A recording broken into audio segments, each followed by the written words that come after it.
Good afternoon, everybody. My name is Vicki. I am our in-house Microsoft trainer. Today we're going to do an in-depth comparison on Office 365 versus G Suite. We are going to take a look at some of their common capabilities and some of the things that they do differently. We will talk about cloud storage, email, support options, and all the other good stuff that they both have to offer. A couple of quick overview points. We both know that the most common things that we're looking at is going to be email and the Office 365 file types. Both of them do have email options. Obviously, we have Gmail, or you can use your company's email. Same as with Outlook. You can use an Outlook.com email, or you can have your company's email branded. They both do have 24/7 support, and they have the ability to create and edit Office 365 file types. One caveat is that some formatting may be lost between G Suite and Office 365. Obviously, if you're editing a PowerPoint document, an Excel spreadsheet, or a Word document natively into Office 365, they will retain their own file types. You can do minor edits with those on the G Suite equivalents. However, sometimes the formatting does go back and forth between them. So something to be aware of. If your Office already does integrate products such as Word, Excel, and PowerPoint, that G Suite may be a little bit trickier to use unless you were using their entire product line. Going into some more specifics, Office 365 and G Suite were originally created from completely different backgrounds. Office 365 has been around for a long time in various fashions.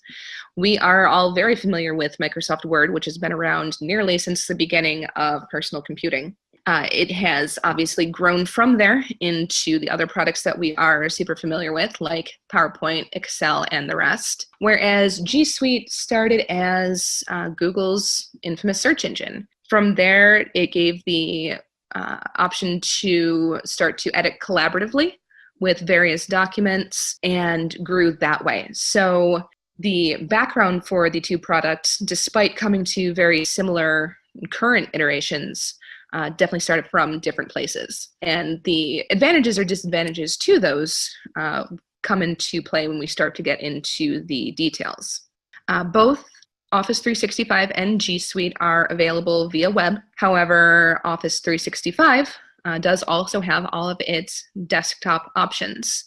The original programs that we're used to having right on the computer. They are also, with limited features, now available on the web. So there is a Microsoft Word, Microsoft Excel, PowerPoint, that you can do minor edits from the web, share from the web with people that you are working with, and save and share those file types externally and internally. Whereas G Suite, it's online only. You can, with certain limitations, use it offline, but there are no native programs on your computer that you can use standalone. So that is something to keep in mind if you are someone who uses those desktop applications primarily. Office 365 does have the edge there. The other point with that is that the desktop applications are far more powerful than the online equivalents. Online, obviously, you're going to look for speed, stability, ease of use. If you really need to get into the meat and potatoes of those applications, the desktop version in Office 365 is going to be far more powerful. The Office 365 suite is available on Windows, Mac OS, and all mobile platforms, including Windows Phone. I know Windows Phone is kind of on its way out. However, a lot of enterprise companies do still use Windows Phone enterprise-wide. So if you have that integration, keep in mind that Office 365 is available on Windows Phone, whereas G Suite is not. You can use it via web, but it is not natively built in. So something else to consider there. Going on, we're going to cover the big three: word processing, spreadsheets, and presentations. I keep saying Word, PowerPoint, and Excel because those are the ones that we all use the most. In any business, those are the file types that people are going to need the most access to. So when it comes to word processing, we have the Microsoft product, which is Word, everybody knows and is familiar with, and we have the Google product, which is Docs. Word is very full-featured. It is designed to be the premier word processing software on the market. As you know, as I mentioned before, it has been around absolutely forever and has gone through many, many revisions with many features added and bugs smoothed out. And recent versions have added in a lot of the collaborative features that would have previously given G Suite an advantage, but Word does, or the Microsoft Suite does them as well, and in some ways does them even better because there isn't the loss of data integrity when everything is native to the Microsoft product. So Google Docs does have a lovely word processing option. It is very minimalist and it is designed to be very collaborative. So you can share the documents with anybody else in your team, make quick edits, and be able to have a fairly seamless experience that way. However, with, as I said, the Microsoft option having these collaborative features built in, then you no longer have to weigh the pros and cons of possibly losing some integrity on your data as you move through the bridge between the Microsoft documents and the Google interface. Same sort of situation with Excel versus Sheets. Excel is a much more robust, much more complete option. As you know, with Excel, if you have ever dug into things like macros or running programs that are more complex directly out of Excel, those sorts of computations are not available in Google Sheets. Google Sheets is simply a bare bones spreadsheet interface. If you want to do basic mathematic equations, if you are just keeping track of names, numbers, basic information like that, Sheets can be perfectly serviceable. But if you're looking to be able to make that data more investigative, more losing the word that I'm looking for, unfortunately, but for things like pivot tables, like there's no pivot table equivalent in Sheets. So if you're someone that has a lot of Excel notebooks and individual databases that work together, know that that functionality does not transfer over to Google Sheets. So Sheets is definitely for simple data collaboration, whereas Excel is where you're going to get all those other nice integrated features and options. Going on to the third one is going to be PowerPoint versus Slides. One thing that Slides does do pretty well is it does have native YouTube integration. Since YouTube is in the Google suite of products, it does nicely slide into Slides, and the integration features are relatively seamless. That said, you do have to have a network connection to be able to use those slides and presentations with any YouTube files that you use. PowerPoint does have the option, obviously, to use YouTube files. Also has the opportunity to host local media files, or you can use anything from any of the other major media outlets. So you can add Facebook video, you can add Twitter video, you can add the one that is slipping my mind. I'm having a real hard time with proper nouns today, but they're all able to be integrated into PowerPoint, and you can take them offline. So once you add the media file to PowerPoint, you can take it with you, even if you don't have an internet connection wherever you're giving the presentation.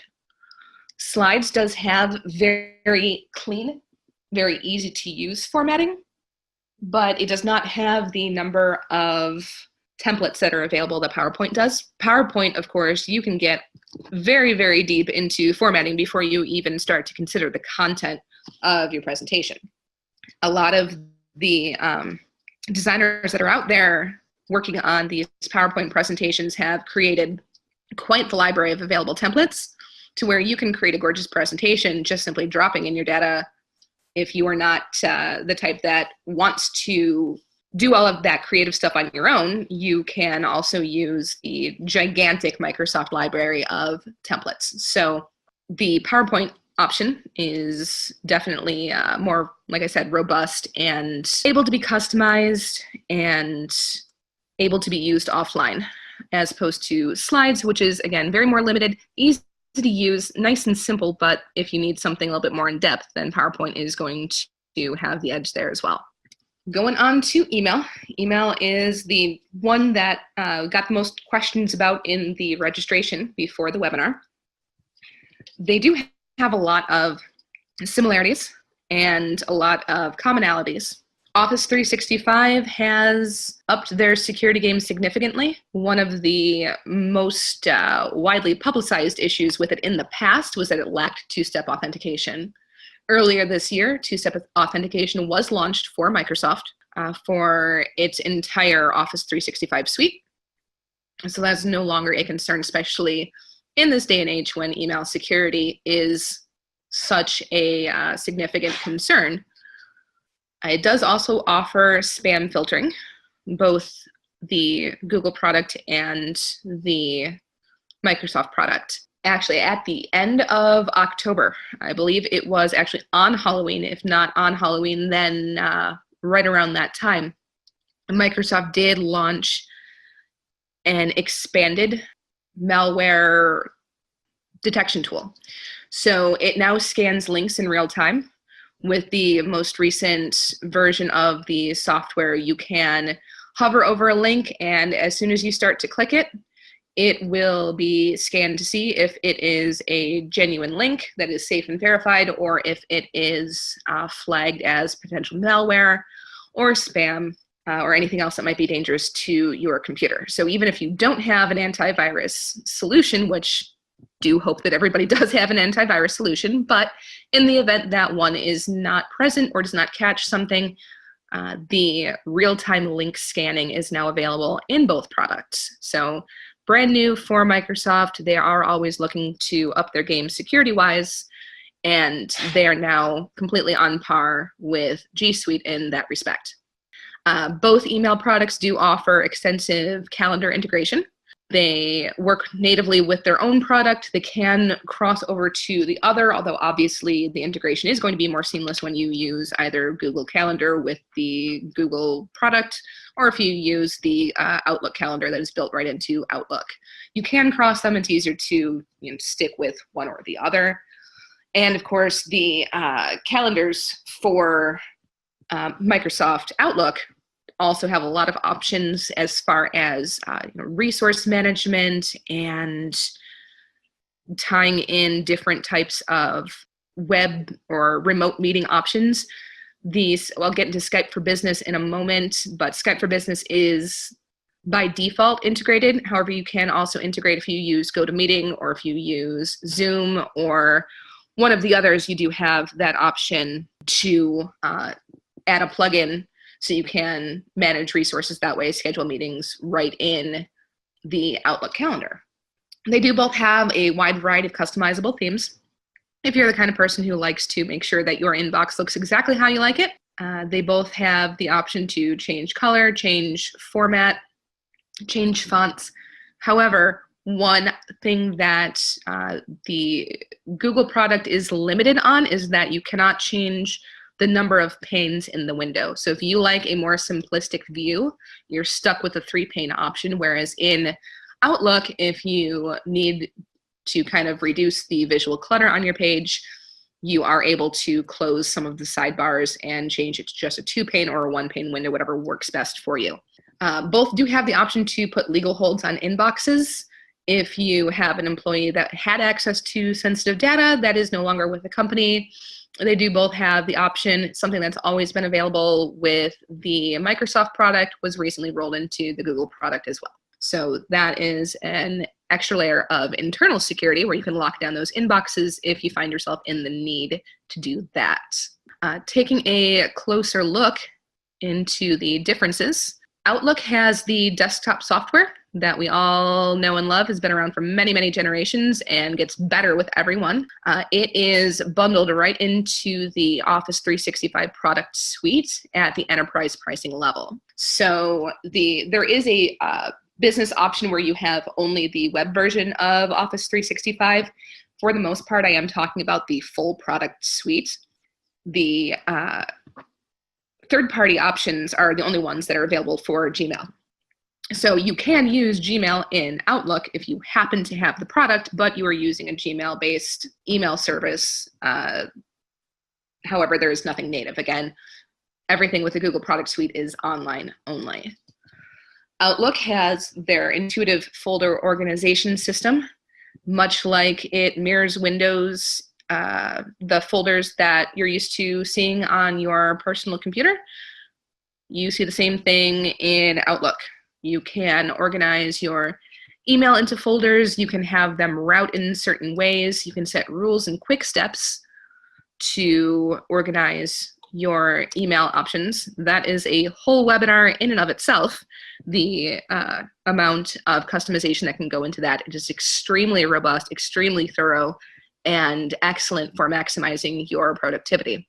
Gmail does have its default smart sorting categories. When you first open a Gmail account, it's going to have a number of tabs. As your email starts to filter in, it will assign priority levels to the different types of email that you receive. So it's going to start that sorting right out of the box, as opposed to with Outlook, you have to go in and customize it. That said, you are limited to their default smart sorting categories. There is no option to change those. You can eliminate certain ones, but there is no customization there. You can add tags and folders to search that way. However, it is not quite as robust and thorough as Outlook is, and there is no equivalent for rules and quick steps. Rules and quick steps are really, really nice because anything that you do repeatedly, you can set to automate. With a click of a button, you can send a certain type of reply. You can forward an email. You can set a rule to just automatically forward certain emails, route them to different folders. Unfortunately, those sorts of features are not available in the Google product. The Google product, you can only do offline browsing, so you can only access your email offline through Chrome and Safari. Those are the only two browsers that allow it. You can set that up in the individual settings for those browsers when you install the Gmail extension.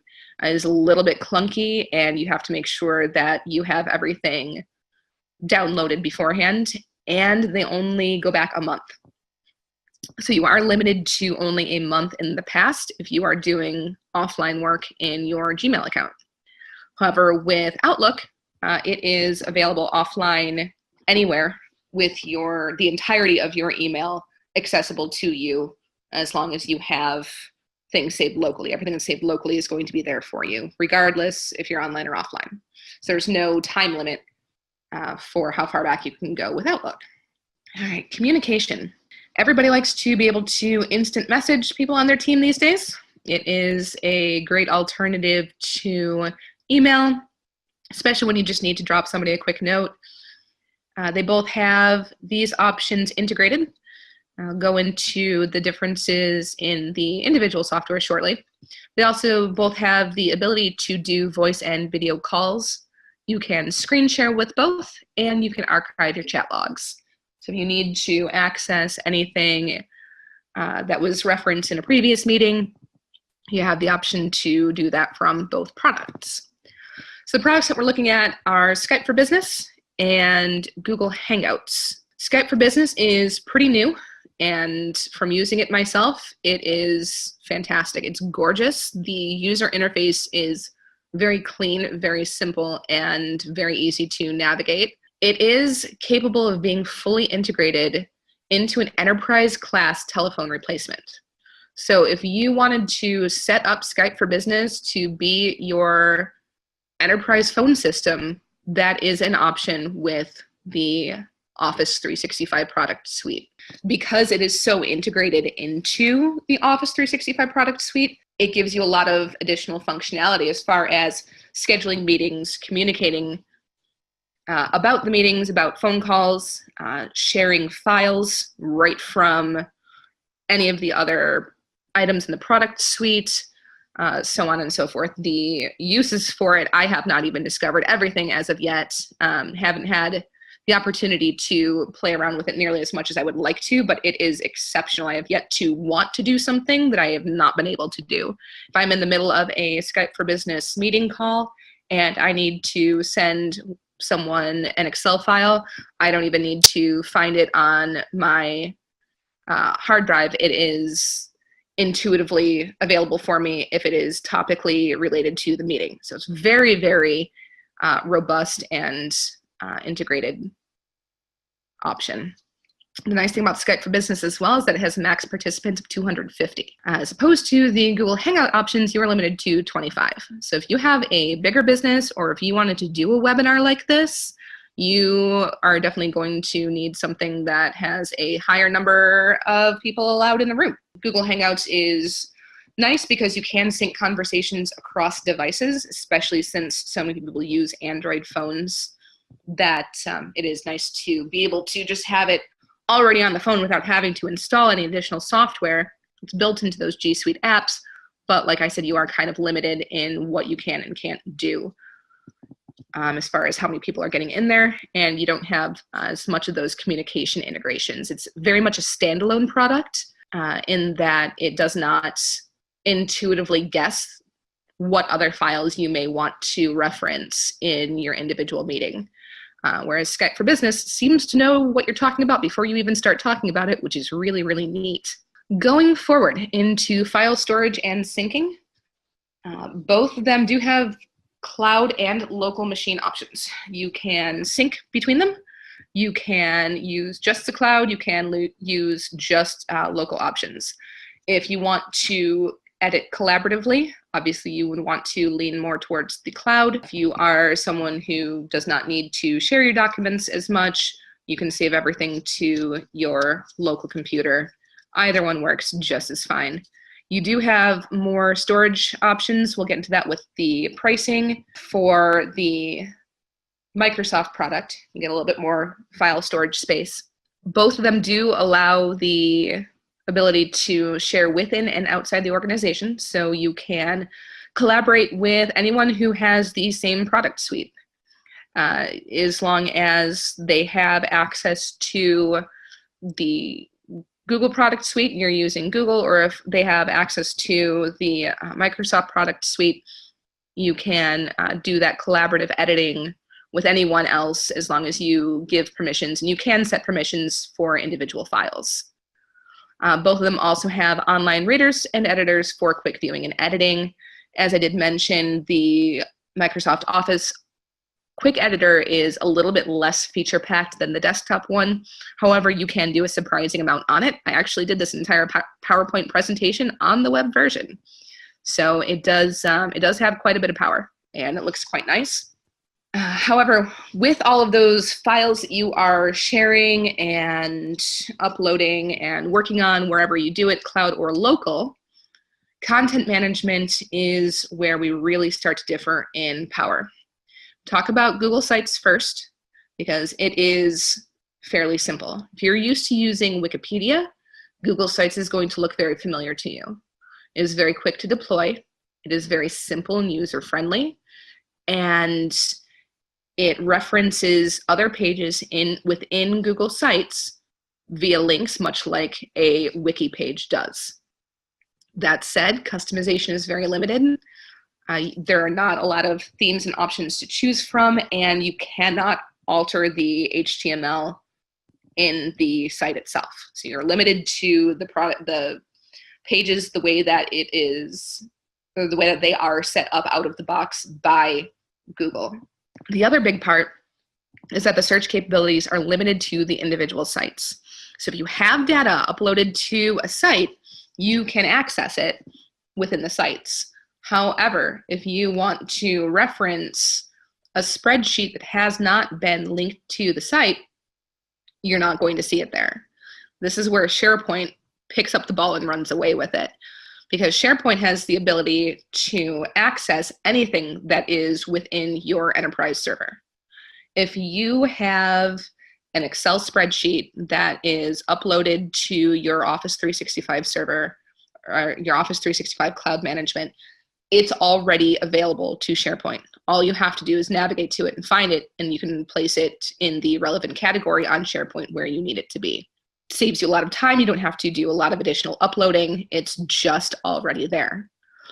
Also gives you the option to check in and check out to prevent simultaneous changes. So if you and a partner are working on something, especially let's say it's something that is like an Excel spreadsheet that has some macros built in, where if you alter one point of it, it changes the functionality of the entire sheet. It's very important to have that check in, check out, so that you're not writing over what the other person is doing and breaking the functionality of the document that you're working on.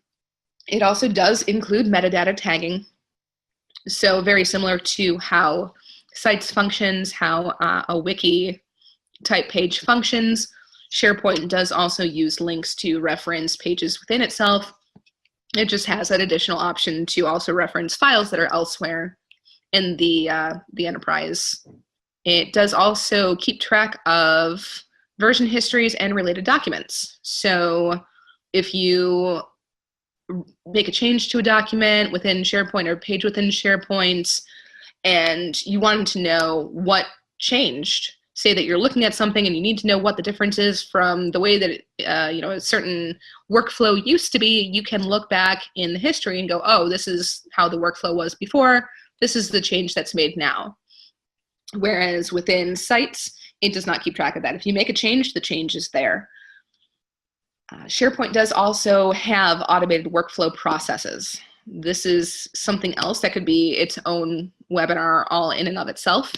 SharePoint itself probably deserves its own webinar. It's very robust, very thorough, and has more options than you can shake a stick at. It has the ability to, if you access certain pages in SharePoint, trigger responses based on what was accessed, based on what changes were made, based on what files were uploaded, based on what files were removed or what projects were closed.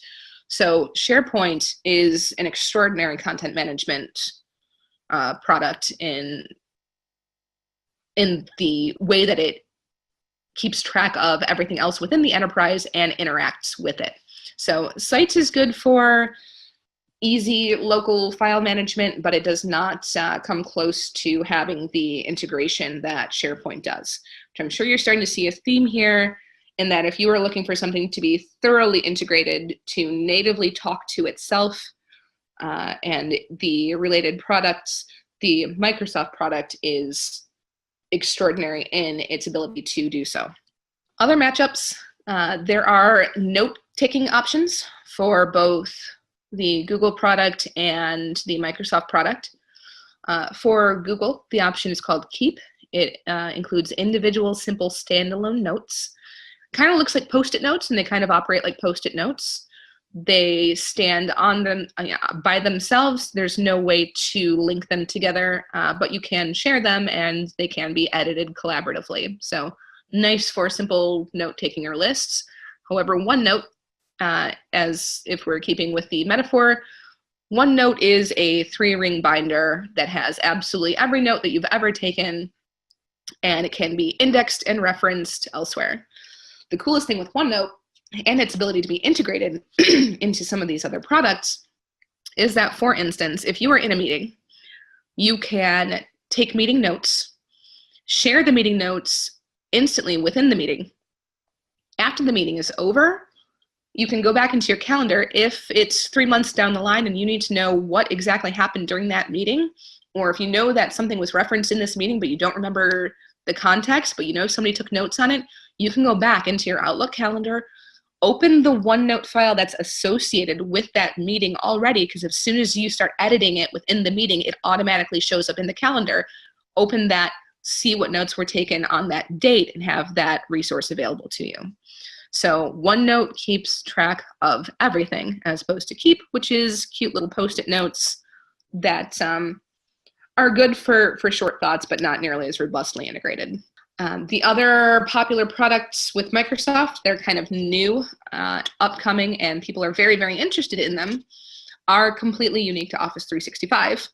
We've got Delve, Flow, and Bookings. Delve is a piece of software where it looks at everything else you're doing within Office 365 and immediately shows you what it thinks you are most interested in.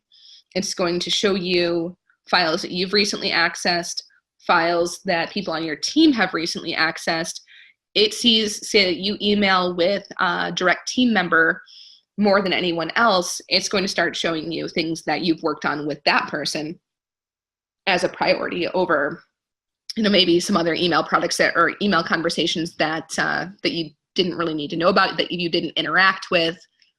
It's very, very intuitive, and it's a great place to, at a glance, see everything that you're working on. It does, again, show Word documents, PowerPoint, Excel, emails, even notes about topics that you have been discussing frequently. Delve could probably be its own webinar as well. It's a very unique product that no one else has. Flow is the workflow organizer. It creates flowcharts. There is no equivalent in the Google product. So if you are someone where flowcharts is a big part of your day-to-day business life, you're going to want to stick with the Microsoft option. It is there, and it integrates, again, with everything else.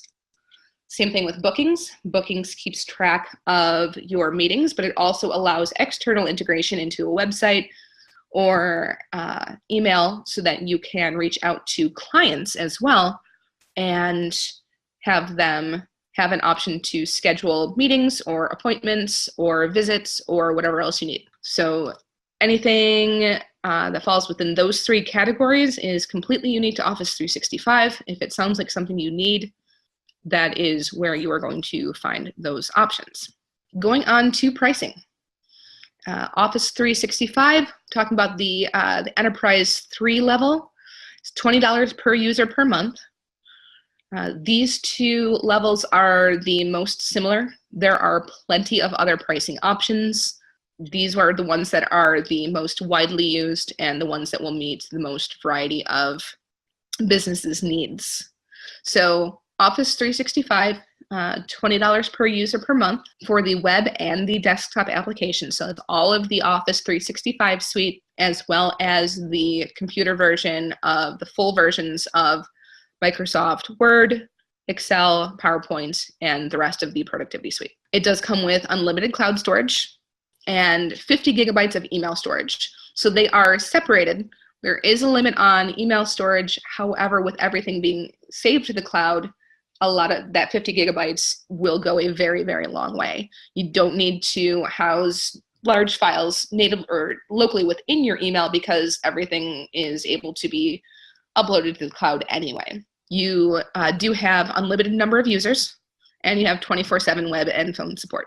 G Suite Business is their middle tier. It's $10 per user per month. It is obviously their online-only product suite. They do have unlimited cloud storage, including email, or 1 terabyte if there are fewer than 5 users. So you only get unlimited if your business has more than 5 people enrolled in the G Suite product.